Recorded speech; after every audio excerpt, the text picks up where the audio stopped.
One thing we have noticed in the last couple of days, this is not all of the polls that are out there now, but we have seen a number, 4 in the last 4 days, that have shown very small, but in the context of this close race, potentially meaningful movement in Trump's direction. I don't want to overstate it, but at the same time, it's hard to ignore these 4. The CNBC poll came out the other day, has Trump ahead by 2. The Wall Street Journal poll, Trump ahead by 3. These are national numbers. Siena and the New York Times, a tied race. CNN, a tied race. The significance here is broader movement. Again, we're seeing in Trump's direction. Yeah. Welcome to the party, pal. We've known this for weeks, but now even the legacy media is having to admit it, and they got no choice. Why doesn't he tell them that Trump almost always overpolls by 2 to 3 points nationally? Oh my, they're going to love that. The Kamala campaign is tanking. It appears officially in North Carolina and Nevada. We're getting word that they're pulling their money out and desperately trying to prevent Virginia from falling as well. Butter the popcorn. You are going to love this. We often talk about how we can maintain and build up the conservative way of life. And one crucial aspect of that is your routine. Staying strong physically and mentally isn't just about living longer, it's about living better. I partnered with Beam because they're a health and wellness company that's put in the time and rigorous research to craft science-backed solutions that truly optimize every system in your body from the moment you wake up until you lay your head down to sleep. More specifically, I've been using Beam Dream for a while now, and it's completely changed the way I sleep. I'm a horrible sleeper. I used to toss and turn while my mind raced through the night. But since taking Dream, gang, I fall asleep much faster and even sleep all throughout the night. It's a game changer. Beam Dream is made with the highest quality sleep-promoting ingredients to help you unwind and get the deep sleep you need and deserve. It's become a nightly ritual of mine. I look forward to it each and every day. Plus, I never wake up feeling groggy the next morning. I even wake up before my alarm sometimes, which is something I never used to do. I have the best deal I've ever had with Beam, so now's your time to give Dream a try. Shop early access to Beam's biggest sale ever, and get this, get up to 50% off site-wide for a limited time when you use promo code Turley. Yes, that's half off, gang. Don't miss out on this offer. Click the QR code on the screen or use the link below to propel your wellness journey to the next stage today. The election is basically done right now. All this flailing, and but by the way, did you see the senator from Puerto Rico endorse Trump? I mean, if that, you can't write this stuff. You can't. Right before I'm going on air here, I find out the senator from Puerto Rico endorsed Trump. I mean, you can't make this stuff up. The legacy media cannot catch a break. But in these final days, pretty much everyone has already made up their mind. If past is prologue, pretty much everyone has made up their mind. These final days are now all about analyzing all the data that's coming in hot and heavy and trying to figure out what's going on. And what's going on is that the floor appears to be caving in on the Kamala Harris campaign. Word is out that Harris is pulling millions of dollars worth of radio ads from North Carolina. Our good friend Rich Barris was talking about this on his live stream yesterday. He said he got word that she pulled a few $1 million worth of radio ads out of North Carolina. That appears to have been widely corroborated as of today. So a big shout out to Rich, giving us, his listeners, an early inside scoop there, beating the headlines. Apparently, Kamala is indeed pulling millions of dollars out of North Carolina because, frankly, it's gone. It's gone. It's officially slipped through her fingers. Not that it was ever within her grasp in the first place, but we're seeing it in the early voting. The Republicans are absolutely crushing it in North Carolina. We're going to see Trump with his biggest margin of victory ever, either in 2016 or 2020. We have never seen early voting dominance by the Republican Party ever, even remotely like we're seeing now. She has lost North Carolina. And I got to be honest, I do agree with the assessment. There is the view out there among analysts, political analysts, that North Carolina is not a legitimate swing state. We don't have 7 swing states. We have 6. North Carolina does not belong on there. Yes, the margin of victory is often in the low single digits for the Republican. It's always a Republican who wins, but it's usually within the low single digits. I think if it's under 5, consistently under 5, that counts as a swing state because it's the challenger has a shot within the margin of error there. But for heaven's sake, I mean, they've got a Republican supermajority in their state legislature. They're a deep red state at this point. Mike Whatley, who's the chairman now of the RNC, along with Laura Trump, he is from North Carolina, and he helped turn that state into a deep red state, as he is doing to the country as a whole. So Kamala appears to be officially done in North Carolina, and she is pulling the money out of that state to defend what should be a rather deep blue state, Virginia, which Biden won by 10 points. And Virginia is literally, I mean, we're getting polls out that are showing that either Virginia is within the margin of error or they are tied in Virginia. It's absolutely insane. And it's not just North Carolina that she's pulling out of. We had a video yesterday that featured the liberal political commentator John Ralston of NPR, and he was analyzing the early election returns coming out of Nevada. And Ralston's basically saying it's over. That Kamala's got no chance of even coming close to winning in Nevada. Republicans are right now plus 40,000 in their early voting in Nevada. Now, keep in mind, back in 2020, it was the opposite. The Democrats had amassed, by this time, a 40,000 firewall for the Republicans and in Nevada. And I mean, this is literally the mirror image. We're Republicans have completely inverted it. It's absolutely astonishing. And so Ralston's basically coming out and saying there's no way around this. She just can't win. And so we're getting word out that she has pulled her money out of Nevada and putting it into Virginia as well. We're also noting that the early vote in Nevada is what makes it so devastating is it's made up of primarily low to no prop voters for the Republicans, whereas for Democrats, they're more high prop voters. Now, if you don't know, low to no prop voters or voters who have either voted only in one of the last 4 elections or did not vote at all in the last 4 elections. So that's what we mean by low propensity to no propensity voter. A high propensity voter is a voter that's voted in 4 of the last 4 elections. So they're guaranteed to vote. They will vote, no question. The problem, though, is when you have high prop voters turning out for your early vote, you're in effect cannibalizing your election day vote. Whereas if your early vote is dominated by low to no prop voters, then you're just going to crush it on election day with the high prop voters who are guaranteed to show up because that's what high prop voters do by definition. So the Republicans are exemplifying an electoral strength we've just never seen in the state of Nevada.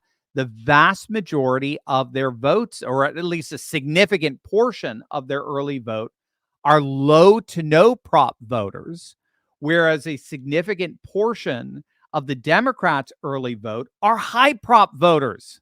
So the Democrats are not only losing the early vote in Nevada, but they are also churning through more of their high prop voters. And low to no prop are not guaranteed to come out on election day. It's just, again, by definition. And they're doing it as well in Arizona.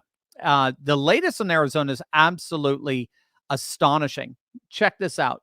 Arizona Republicans have now amassed 130,000 early vote advantage over Democrats. That's a near, if you got your pencils, 8% margin. That's an 8% victory margin right now. This is insane. At this rate, they're going to easily win. Again, they could end up winning at 8%. I'm going to give the benefit of the doubt that there's going to be some equilibrium there. But at this point, it looks like Republicans are going to win Arizona by 5%. That's huge. And by the way, that should be more than enough to pull Kari Lake over the finish line, because Kari tends to overperform her polls by around that 5% mark. Larry Schweikert is arguing, he's in Arizona. He's arguing that the Kamala campaign knows they've lost Arizona. They know they've lost Nevada. They know they've lost Georgia. They know they've lost North Carolina. Gang, that's the entire Sun Belt. That's the Sun Belt right there. It's gone. 4 of the 7 swing states gone. Of course, they lost Florida, but Florida's not even a swing state anymore.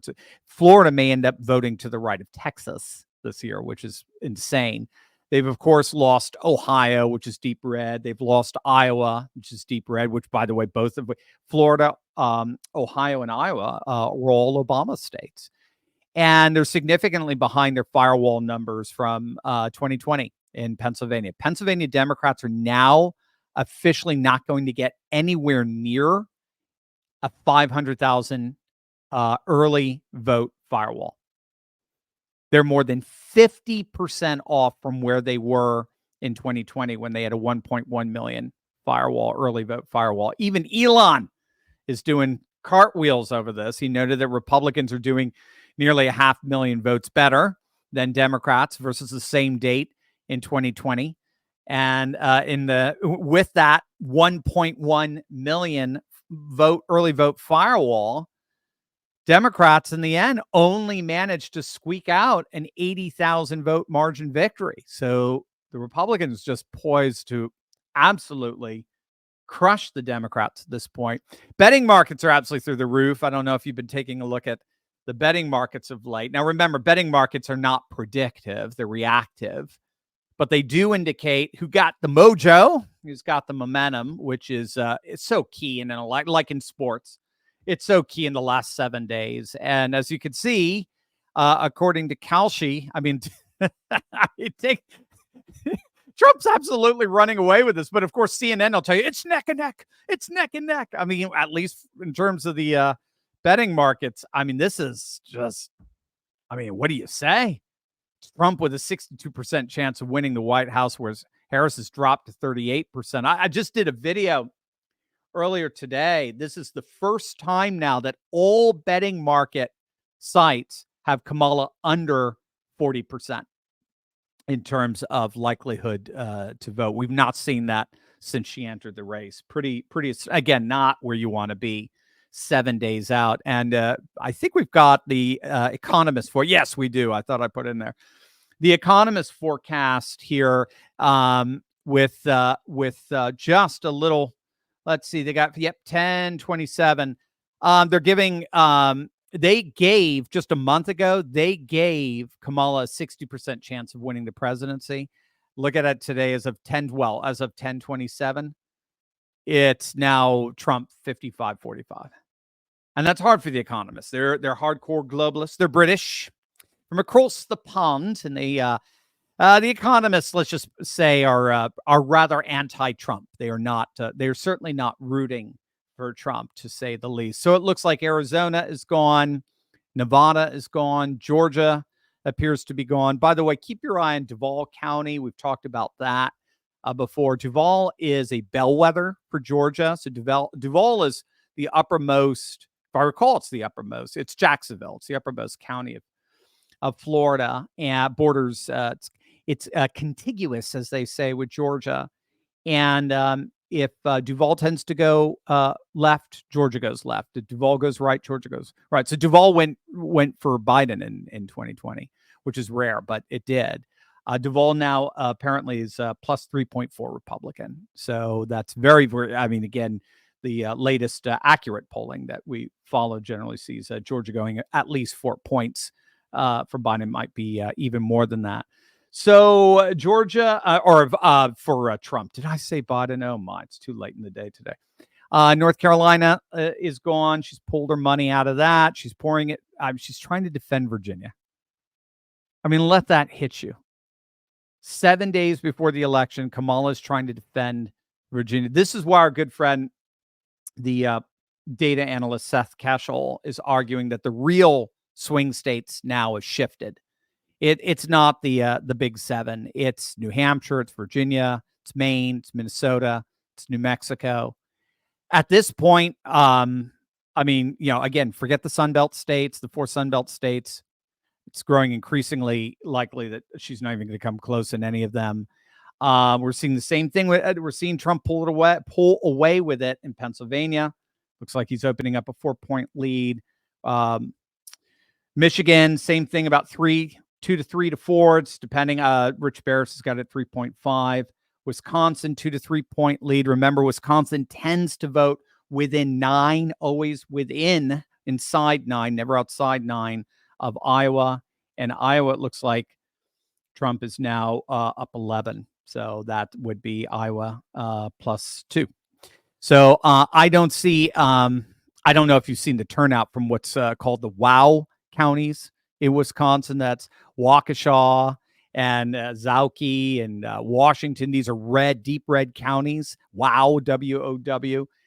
They actually have right now 12% turnout advantage over liberal Dane County, where Madison is. So again, Republicans are absolutely just crushing it in early voting. So the polling that's coming out right now does confirm that the swing states may indeed be shifting. So, for example, our good friend Mark Mitchell over at Rasmussen, he's got a poll that shows that New Hampshire is now a toss-up.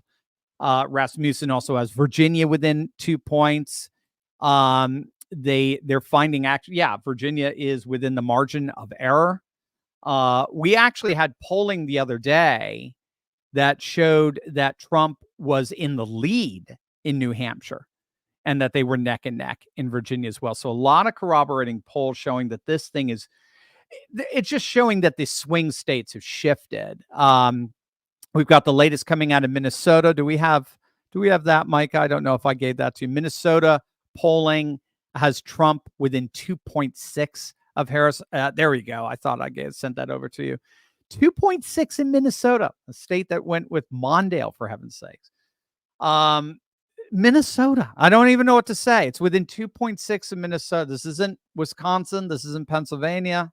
This isn't Michigan. This is Minnesota. Minnesota is not supposed to be a swing state right now.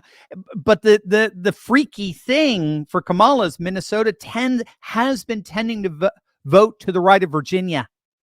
So both 2016 and 2020, the Democrat margin was much smaller in Minnesota than it was in Virginia. Trump came very close in 2016 to snatching Minnesota. But alas, Kamala is struggling with it now.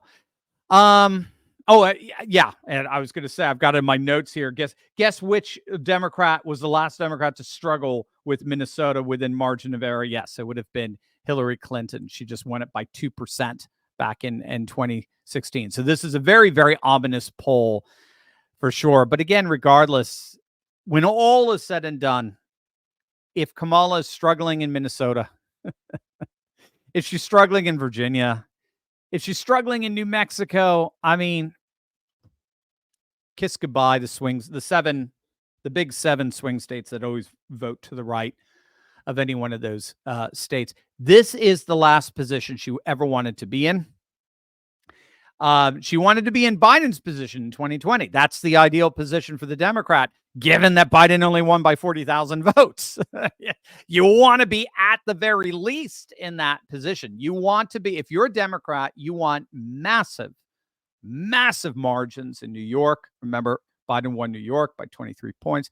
Massive margins, double-digit margins in Jersey, Connecticut, in Delaware. You want to be up 10 in Virginia. You want to be up 11 in New Mexico. That's how much Biden won New Mexico with. You want to shore up your own base. You want to be solid in your solid blue states. And then that enables you to take that momentum and energy into the swing states, which is exactly what Biden did, at least to an extent. But when literally all of your margins in your solid blue states are shrinking, when you're getting barely half the support that the Democrat is supposed to get, for example, and say in New York, well, what do you think is going to happen with the margin, the Democrat margin in eastern Pennsylvania. If half of a double-digit margin has shrunk in New York, what do you think is happening to your vote in eastern Pennsylvania? Remember, western and mid Pennsylvania didn't move very much between 2016 and 2020. All that movement was in eastern Pennsylvania, right? Scranton Joe. Well, Scranton Joe's gone. Now we got California Kamala with half the margins that Joe had. What do you think that's going to do in the precise place in Pennsylvania that had all the movement between 2016 and 2020? So if you're struggling with your blue states, then you've lost, by definition, you have lost the momentum and energy needed to take on the swing states. If Harris's margins in New York have been cut in half, Pennsylvania is basically gone. This is why Trump is doing rallies this week in New Hampshire. So why he's doing a rally in Albuquerque, New Mexico on Thursday. He's doing a rally in Virginia. He's doing a rally in Minnesota. Right? This is the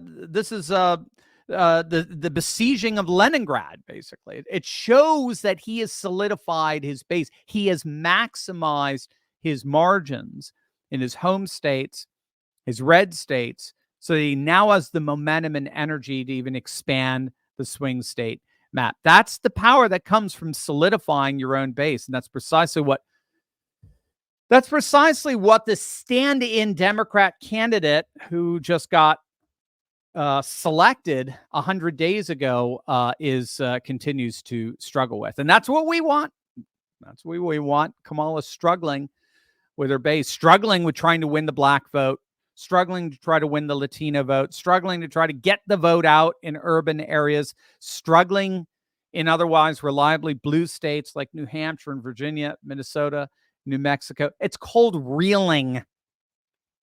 It's called retreating. It's called being on the defense. And that is exactly what appears to be happening as the election data continues to come on in.